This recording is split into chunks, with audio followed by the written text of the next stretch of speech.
अस्सलाम वालेकुम नाज़रीन।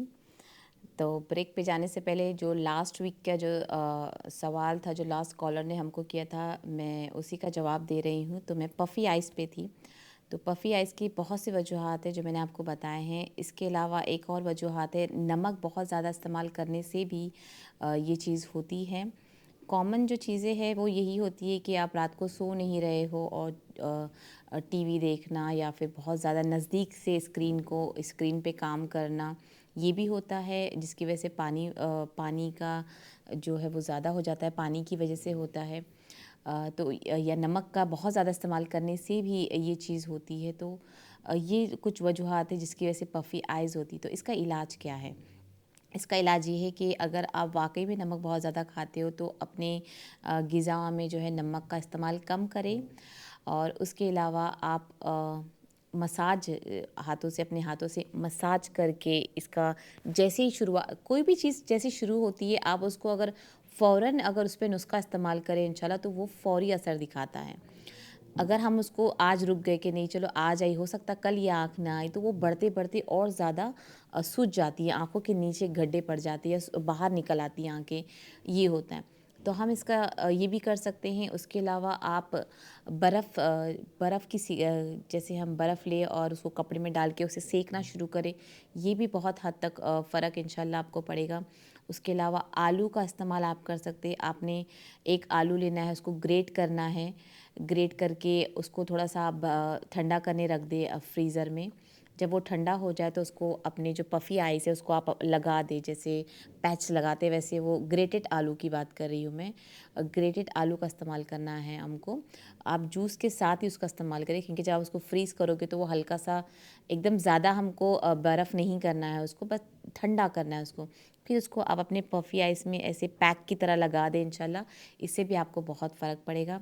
उसके अलावा अगर आप ऑलिव ऑयल का मसाज हल्के हाथों से करें, तो ये भी आपकी जो पफ़ी आइस को इसको बहुत हद तक बेहतर करेगा। तो ये नुस्खे आप इंशाल्लाह इस्तेमाल करें और नमक का इस्तेमाल आप कम करें। कभी-कभी किसी-किसी को कोई बीमारी भी अगर बीमारी में भी मुब्तला होता है ना, तो उस वजह से भी आँखों में असर पड़ता है। पफ़ी आइस बहुत सी वजूहात है, तो मैंने आपको कुछ थोड़े ही बताए हैं। लेकिन जिन किसी को लीवर की परेशानी होती है, फैटी लीवर होता है, उनको भी ये होता है। और कोई छोटी-सी बीमारी के लिए भी मुब्तला है, उनको भी आँखों में बहुत जल्दी इफ़ेक्ट हो जाता है। तो ये सब वजूहात है। तो नमक का इस्तेमाल कम करें हर हाल में, क्योंकि नमक की वजह से जो जितनी भी जिस्म में सूजन और आगे चल के जो पानी भरते हैं हमारे जिस्म में, कभी किसी को हड्डियों में भर जाता है, कभी किसी में आँखों में हो जाता है, कभी कुछ हो जाता है, तो ये सब नमक की बहुत ज़्यादा नमक होने की वजह से बीमारियाँ बढ़ती है, बहुत ज़्यादा शक्कर होने की वजह से बीमारियाँ बढ़ती हैं। तो आप ये चीज़ें इंशाल्लाह करें, इससे आपको बहुत फ़र्क पड़ेगा। तो और चलिए, मैं आज के सवालों पे जाने से पहले चलिए मैं सवाल ही में कर लूँ। मैंने सोचा था कि मैं आपको इसबगोल के फ़ायदे बता दूँ, तो मैं कुछ सवाल ले लेती हूँ, कुछ सवाल के जवाब दे देती हूँ। इंशाल्लाह फिर हम उस पर आते हैं। तो जो पहले कॉलर थे उन्होंने कहा था कि उनके ब्लड पे CRP और ESR बहुत ज़्यादा है, इन्फ्लेमेशन बहुत ज़्यादा है। देखिए, कोई भी चीज़ का खून में बहुत ज़्यादा होना ऑब्वियसली ये अच्छी बात नहीं है। तो आप इसको सबसे पहले अगर आप अपने खाने में, अपनी ग़िज़ाओं में रोज़मर्रा के इसमें आप मीट का इस्तेमाल कर रहे हो, लैम का इस्तेमाल कर रहे हो, तो वो कम कर दीजिए। यही जो प्रोटीन बहुत ज़्यादा भी हो जाती है जिस्म में, तो बीमारियों को बढ़ा डालती है। फ़ैट्स ज़्यादा हो जाते हैं तो बीमारियाँ बढ़ जाती हैं। तो अगर खून में आपकी ये बहुत ज़्यादा आया, तो डॉक्टर ने आपको बेशक बताया होगा कि ये बहुत ज़्यादा होने से क्या प्रॉब्लम हो सकती है आपको, या कौन-सी और बीमारी पे आप मुब्तला हो सकते हैं। तो ये अच्छी बात है कि आपको पता है, तो आप इसे कम करने की कोशिश करें। ये इन्फ्लेमेशन अच्छा भी नहीं होता है जिस्म के लिए, तो आप इसके लिए जो है आप लैम और मटन खाते वो कम कर दें। उसकी जगह आप बहुत ज़्यादा तरकारी, फ्रेश फ्रूट उसका इस्तेमाल करें, भाजी तरकारियों का इस्तेमाल करें, और आटों की चीज़ों से दूर रहें, मैदों की चीज़ों से दूर रहें, नमक से दूर रहें, शक्कर का इस्तेमाल ज़्यादा ना करें। यही सब चीज़ों की वजह से ये सब परेशानी आती है। और उसके अलावा आप अपने खून को करने के लिए आप हल्दी वाला पानी का इस्तेमाल करें, और उसके अलावा नीम के पत्ते का पानी पिया कीजिए हफ्ते में 2 बार। नीम के पत्ते यहाँ पे बहुत आसानी से आजकल मिल जाते हैं, मैंने लास्ट वीक भी बताया था। फ्रेश नीम के पत्ते, मैं कभी भी आपको बाज़ार की चीज़ों का नुस्खा नहीं बताऊँगी। हाँ, अगर कोई वाक़ई में कोई चीज़ अगर उस चीज़ का असर करती तो बेशक मैं उसको मेंशन करूँगी, लेकिन नीम का जो पत्ता का पानी होता है, खून की काफ़ी बीमारियाँ, सिर्फ़ खून की नहीं बल्कि हमारे जिस्म में अगर फोड़े फुंसियाँ बहुत ज़्यादा होती है, हमारे खून गाढ़ा हो जाता है या बहुत ज़्यादा पतला हो जाता है या बहुत गंदा हो जाता है, तो ये उसको साफ़ करता है। जैसे हम अपनी शक्ल की, जैसे हम अपने चेहरे को खाली बनाने संवारने के लिए क्लिनज़र लगाते हैं, फिर पता नहीं कितनी चीज़ें आती है, उसी तरह हमें चाहिए कि वक़्त ज़रूरत हम अपने खून को भी साफ़ करें। तो एक नीम का पत्ता ऑप्शन है जो आप हफ़्ते में 2 बार इस्तेमाल कर सकते हो। नीम का पत्ता आप एक जैसे अपनी मुट्ठी लेना है, 2 गिलास में पानी बॉयल करें और धो के उस पत्ते को आप उस पे डाल दें। कुछ वक़्त के लिए उसको बॉयल करें जब तक उसका हरा रंग, या फिर 2 गिलास, डेढ़ गिलास या 1 गिलास ना बन जाए, और उसका आधा गिलास आपको पीना है। आधा गिलास आप पिए इंशाल्लाह, इससे आपको बहुत फ़र्क पड़ेगा। उसके अलावा अनार का जूस का आप इस्तेमाल कर सकते हो, ये बहुत मुफ़ीद है। गाजर का जूस का इस्तेमाल आप कर सकते हो। तो ऑल्टरनेट डेज़ पे जैसे आपने एक दिन ये पिया है, तो एक तो अभी आपको क्या करना है कि जिन चीज़ों से आपका ये सीआरपी सब बढ़ रहा है, उस चीज़ को आपको कम करना है। एक्सरसाइज़ बहुत अच्छी होती है इसके लिए भी, तो इसका इस्तेमाल करें। लेकिन हर बीमारी खाने से शुरू होती है और खाने से ही ख़त्म होती है। तो ये चीज़ का, क्योंकि अभी के ज़माने में अगर मैं बात करूँ तो कोई भी चीज़ पे हम यकीन नहीं कर सकते कि ये ताज़ा आ रही है या फ्रेश आ रही हो। हमें बस मिल रही है और हम खा रहे हैं, हमें ये नहीं पता।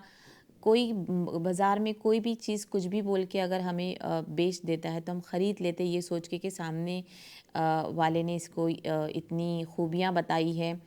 तो हर चीज़ मिलावट की हो रही है। फिर चाहे, क्योंकि यहाँ पे फ्रेश मीट भी नहीं मिलता है, फ्रेश लैम भी नहीं मिलता है, मटन नहीं मिलता है। तो आप सोचिए, वो रखी हुई चीज़, यहाँ तक कि ऐसा मानना है कि फ्रीज़र में रख के जो चीज़ हम आज बनाए हैं ताज़ा, और उसको हम फ्रिज में रख के खाते हैं, तो वो भी बीमारी बनाती है हमारे जिस्म में। क्योंकि जब हम ताज़े खाने को बनाते हैं तो उसमें बहुत से अच्छे बैक्टीरिया होते हैं, बुरे बैक्टीरिया होते हैं, जो पकाने से निकल जाते हैं और पकाने से आ जाते हैं। पर जब हम उसको फ्रिज में रखते हैं तो वो बहुत सी चीज़ें जो उसमें ख़ासियत होती है, ग़िज़ाइयत होती है, वो ख़त्म कर देती है। तो ये भी, इन चीज़ों का भी इस्तेमाल हमारी बीमारियों में इज़ाफ़ा करता है। माइक्रोवेव में खाना गर्म करना भी हमारी बीमारियों को इजाफ़ा करता है। तो आप, हमें कंपेयर ये करना है कि पहले के ज़माने और आज के ज़माने में ये बीमारियाँ इतनी क्यों आम हैं।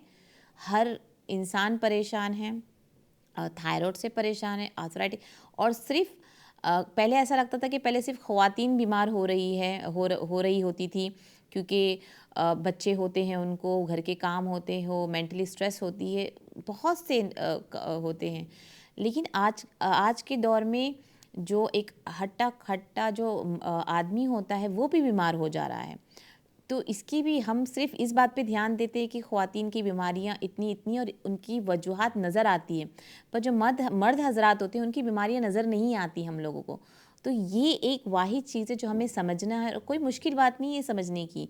सब सामने है हमारे, हमें पता है कि हम कहाँ पे हैं, कहाँ रह रहे, अल्लाह ने हमें कहाँ रखा है, कहाँ पे हमारी रोज़ी लिखी है, और हम जो चीज़ खा रहे, क्या वो सही है या फ्रेश है। चलिए, वो तो खाना हमारी ज़रूरत है कि हम खाना खाएँगे तो हमें ताकत आएगी, हम बाहर जाएँगे, हम काम करेंगे, हम मेहनत करेंगे, ये हमारी ज़रूरात ज़िंदगी के लिए ज़रूरी है। लेकिन क्या ये ज़रूरी है कि हम रोज़ आना ये खाएँ? क्या हमें रोज़ ये चाहिए? तो इस बात का आप सोचिए, इस बात के लिए। मच्छी का इस्तेमाल आप हफ़्ते में 3 बार कर सकते हो, ये बहुत ही फ़ायदेमंद साबित होती है, तो आप उसका इस्तेमाल कर सकते हो। भाजी तरकारियों का इस्तेमाल आप कर सकते हो, फ्रेश भी होती हैं। क्योंकि आप सब्ज़ी को जब बहुत, उसमें भी दवाइयाँ होती हैं, लेकिन जब उसको आप साफ़ करते हो, उसको आप धोते हो, उसको बॉयल करते हो, तो उसमें जो फासिद चीज़ें होती हैं, जो ख़राब बैक्टीरिया होते हैं, वो निकल जाते हैं। तो इन बातों का इस्तेमाल, इन बातों का ख़्याल हमको रखना चाहिए कि हम क्या चीज़ खा रहे। तो इंशाल्लाह आप इसका इस्तेमाल करें, और नीम का और करेले का जूस भी आप इस्तेमाल करें। करेले का जूस खून को साफ़ करता है, और हफ़्ते में सिर्फ़ एक बार भी इसका इस्तेमाल, 1 गिलास भर के, लेकिन कड़वा होता है, मोहब्बत, इसका इस्तेमाल आप इंशाल्लाह करें, इससे भी आपको बहुत फ़र्क पड़ेगा। तो इन चीज़ों का आपको इस्तेमाल करना है और उन चीज़ों से बचना है जिसको मैंने मना किया। नमक का इस्तेमाल भी आप कम रखें, तो इंशाल्लाह इससे आपको बहुत फ़र्क पड़ेगा इन्फ्लेमेशन में आपके। ओके, दूसरा हमारा सवाल था, कान में इनको आवाज़ आती है, साई साई की आवाज़ आती है, फिर दिमाग में भी सुन्न जैसा हो जाता है और नींद बहुत कम आती है। इन्होंने अपनी एज 65 बताया। देखिए, कान में आवाज़ आने का सबसे बेहतरीन नुस्खा है कि आप सरसों का जो तेल होता है उसमें जितना आपको इस्तेमाल करना है आप उतना बना के रख सकते हो। सरसों के तेल में जैसे अपने 1 कप सरसों का एक कटोरा, एक प्याली जो है, बोल, अपने छोटा सा बोल, उसमें सरसों का तेल लेना है, उसे गरम करना है और उसमें आपको 2 या 3 लहसुन की कलियां, उसको ऐसे सिर्फ मैश करके उसको तेल में डाल के गरम करना है। जब वो गरम हो जाए उसको ठंडा करें, उसको एक ड्रॉपर में डालें और अपने कान में 1 या 2 ड्रॉप, दिन में 2 दफ़ा 1 या 2 ड्रॉप आप अपने कान में, दोनों कान में डालें, कोई उसमें नहीं है। इसका इस्तेमाल इंशाल्लाह करें, इससे बहुत फ़र्क पड़ेगा। इसके अलावा आप सरसों के तेल का इस्तेमाल कर सकते हो, आप अपनी नाफ में भी इसका तेल डाला करें इंशाल्लाह। इससे ये दोनों चीज़ आपको एक साथ करें, अब कोई परेशानी नहीं है, तो इंशाल्लाह इससे आपको काफ़ी हद तक ठीक हो जाएगा। रही बात जो आप दिमाग में कह रहे कि एक सुनपना आता है, देखिए, जब अगर आपको कोई परेशानी, क्योंकि आप रात को सो नहीं रहे हो, जब आप रात को नींद ही पूरी नहीं करोगे तो दिन में ये चीज़ आपके दिमाग को जो है खलल पैदा करेगी। तो ये बहुत आम बात है, जो लोग नहीं सोते हैं, जिनको नींद पूरी नहीं मिलती है, उनको ये अक्सर परेशानी होती है। अच्छा, इस परेशानी की कोई उम्र नहीं होती, कोई एज नहीं है। बच्चों में भी, आज के बच्चों में भी ये परेशानी आपको मिलेगी और बड़े बुज़ुर्ग में भी मिलेगी, जवानों में भी मिलेगी, मर्द में भी मिलेगी, औरतों में भी मिलेगी। तो ये आम बात है, क्योंकि हमारा सोना कम हो गया है। अच्छा, सोना कम होने की, जो हम सोते उसको जो कम हो गया है सोने की जो वजूहत, वो तो बहुत सी वजूहत हैं। सबसे बड़ी वजूहत है जो मोबाइल, जिसकी वजह से हम सो नहीं पाते। इतने नए-नए उसमें ऐप्स आ गए हैं, इतने एंटरटेनमेंट की चीज़ें आ गई कि हम उसे जब देखते हैं तो उसको हम कम से कम 1 से 2 घंटा देख लेते हैं, जो हमारी नींद में खलल पड़ती है। इस जो हम दिन भर जो उसमें रहते हैं, स्क्रीन पे जो हम रहते हैं, वो हमारी रात को नींद ख़राब करती है।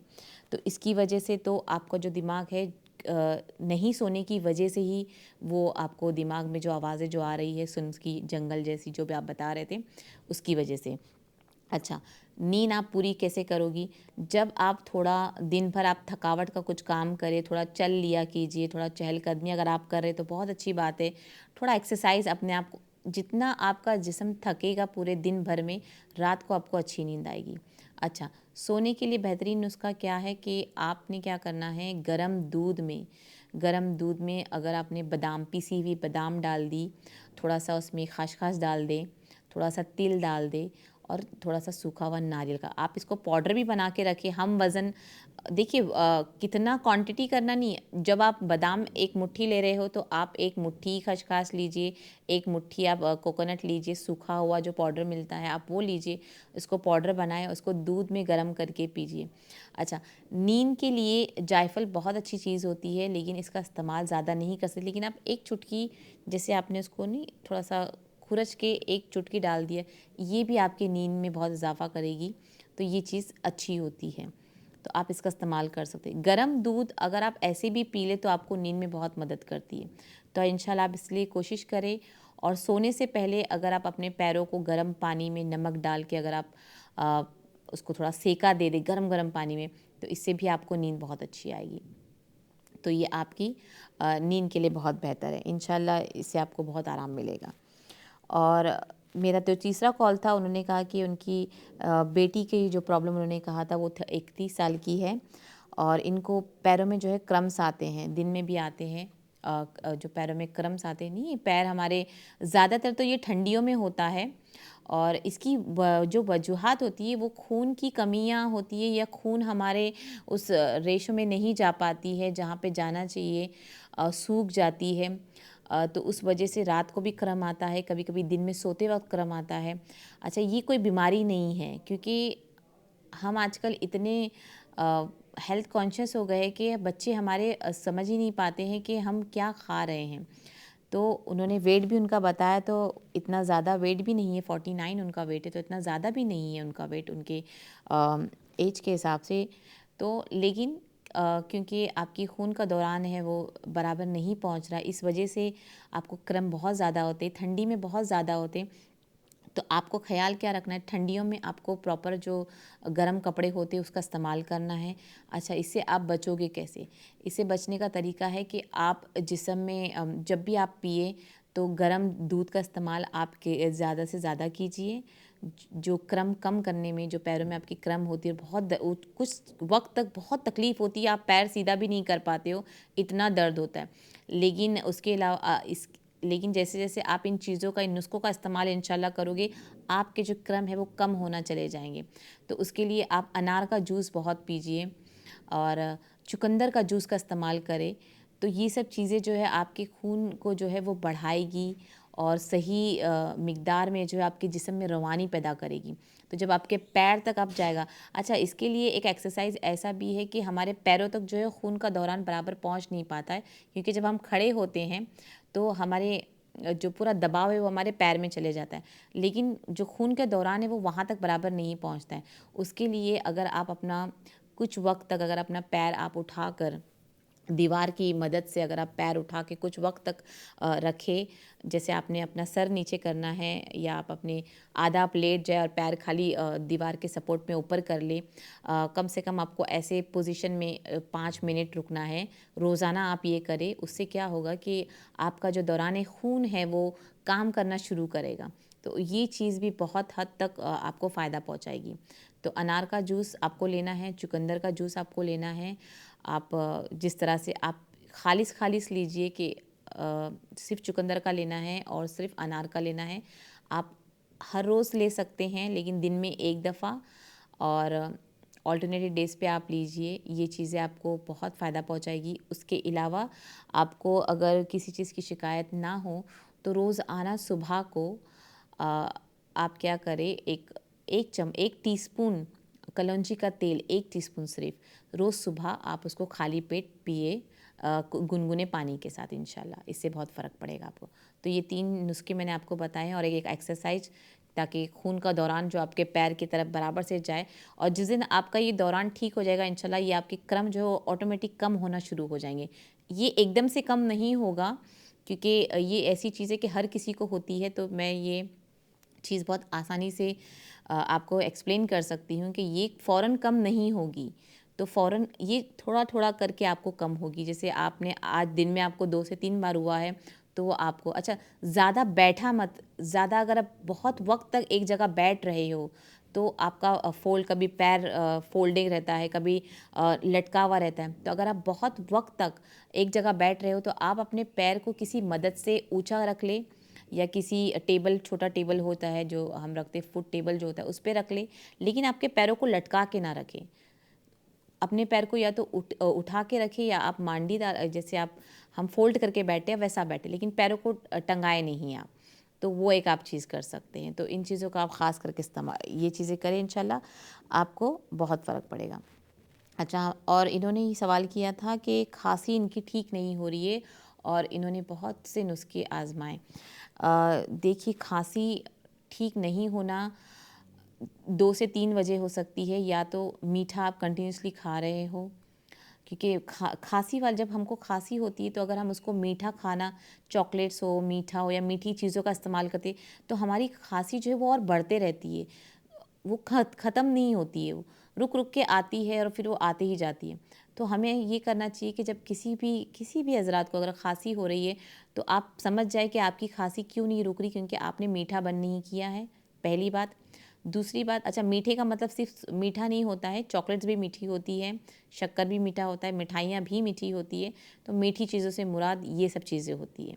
अच्छा, इन सब चीज़ों में खाँसी में और ठंडे पानी का इस्तेमाल, अगर आप ठंडा पानी पी रहे हो नलके का, तो ये भी आपकी खाँसी को कभी कम नहीं होने देगा, बंद नहीं होने देगा। कोल्ड ड्रिंक्स का इस्तेमाल, जूस का इस्तेमाल।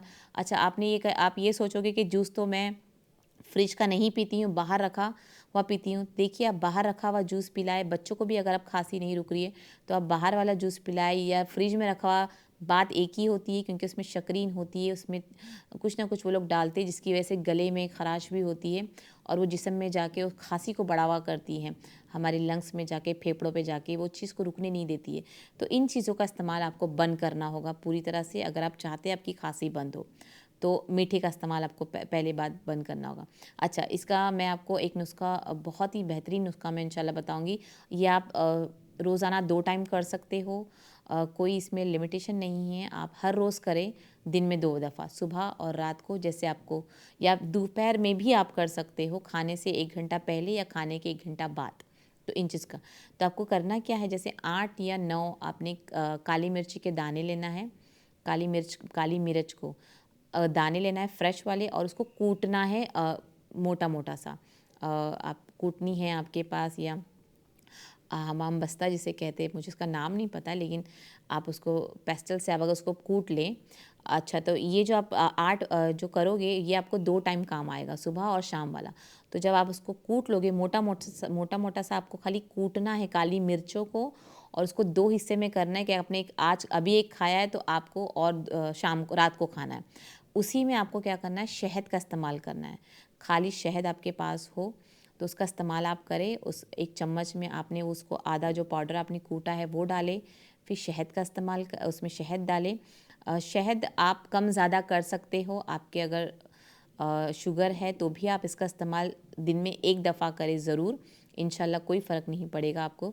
तो आप ऐसे कीजिए, शहद कम कर देना। जिस किसी को भी शुगर है तो आप जो शहद है वो कम कर दें। जैसे ज़्यादातर 1 चमचा मैं बताऊँगी, चाय का चम्मच होता है जो इतना, टेबल स्पून जो होता है उसका इस्तेमाल मैं बताती हूँ, लेकिन आप उसको कम कर सकते हो। काली मिर्ची का आप जो मिकदार है वो बढ़ा दें और आप शहद को कम कर दें, और फिर उसको आपको पीना है, पी लेना है। अच्छा, जब आपने पी लिया है तो आपने पानी सिर्फ थोड़ा सा पीना है, और फिर पानी आपको पीना नहीं है उसके ऊपर, आपको रुक जाना है आधे से 1 घंटा। उसके बाद आप खाना पीना शुरू कर सकते हैं। तो इंशाल्लाह इससे आपको बहुत फ़र्क पड़ेगा। अच्छा, इसके अलावा जिनको हमेशा खांसी होती है, हमेशा खांसी होती है, वो एक और बेहतरीन नुस्ख़ा है कि आप रात को जब सोए तो जो काले चने होते हैं, भुने हुए काले चने होते हैं, रात को सोने से पहले, जैसे आपने अभी सोना ही है, तो 1 मुट्ठी आप वो काला चना लेके खा लें। खा के पानी नहीं पीना है उसके ऊपर, आपको सो जाना है। ये भी जो है, इससे भी आपकी खांसी को है बहुत हद तक फ़ायदा पहुँचेगा। तो ये 2 नुस्खे बहुत बेहतर है, इंशाल्लाह आप ये ज़रूर आप करें और फिर मुझे बताएं कि इससे आपकी खांसी। अच्छा, चना आपको जब तक खाना है, हर रोज़ खाना है आपको रात को, लेकिन उसके ऊपर पानी नहीं पीना है। 1 मुट्ठी, जिस किसी को भी खांसी, इवन बच्चों को भी अगर खांसी है, तो ये जो नुस्खा है काली मिर्चों वाला और चने वाला, ये आप दोनों के लिए ही दोनों के लिए भी इस्तेमाल कर सकते हो। तो ये चीज़ों का इस्तेमाल करें। एक और नुस्खा है, शहद का ही है। शुगर वाले लोग शहद नहीं खाते हैं, लेकिन अगर आप दिन में 2 से हफ्ते में 3 बार अगर शहद का इस्तेमाल आप टीस्पून के हिसाब से भी करें इंशाल्लाह, तो आपकी डायबिटीज़ में कोई फ़र्क नहीं पड़ेगा। तो आप इसका इस्तेमाल करें। क्या करना है हमको, शहद को हल्का सा आप गर्म कर लें, जितना आपको 1 टीस्पून या हाफ़ टीस्पून पीना है, और उसमें 1 चुटकी नमक डालें, मिक्स करें और उसको आप सिरप की तरह पी लें। लेकिन जब भी आप खांसी का कोई भी नुस्खा इस्तेमाल करें, उसके ऊपर पानी या तो ज़्यादा ना पिए, 1 घूँट, या तो फिर बिल्कुल ना पिए। तो इंशाल्लाह इसका इस्तेमाल करें। तो ये हमारे सवाल का जवाब था। मुझे आवाज़ नहीं आई वैसे। और किसी ने, ओके नाज़रीन, खाली 1 मिनट हमारे पास रह गया है, तो लास्ट सवाल मेरा बचा है, जो अपनी वाइफ़ के लिए सवाल करे, जिनको गैस की वजह से वो प्रॉब्लम हो गई थी। देखिए, आज का जो बहुत बड़ा मसला है वो गैस का मसला है, क्योंकि हमें ये नहीं पता होता कि कौन सी चीज़ हमें जिस्म में गैस बना रही है, हमारा डाइजेस्टिव ख़राब कर रही है। तो आप पता लगाएं कि आपकी वाइफ़ को किस वजह से गैस की प्रॉब्लम हो रही है, तो पहले आपको ये पता लगाना पड़ेगा इंशाल्लाह। और उसके अलावा अगर बहुत ज़्यादा उनको गैस है, तो उन्हें कहे कि अजवाइन का इस्तेमाल करें खाने में उनके। आप या तो उनको ऐसी ही भुना रोस्टेड अजवाइन, जैसे हम ड्राई रोस्ट अजवाइन भी अगर आप खा लें काले नमक के साथ, या अजवाइन का पाउडर हम खा लें 1 हाफ़ टी स्पून, ये भी बहुत बेहतर है गैस के अलावा। इसके अलावा पुदीने का पानी तो है इंशाल्लाह। तो ये मेरे सवाल का जवाब था। इंशाल्लाह फिर मुलाकात करते हैं। अस्सलाम वालेकुम वरहमतुल्लाहि वबरकातुहू।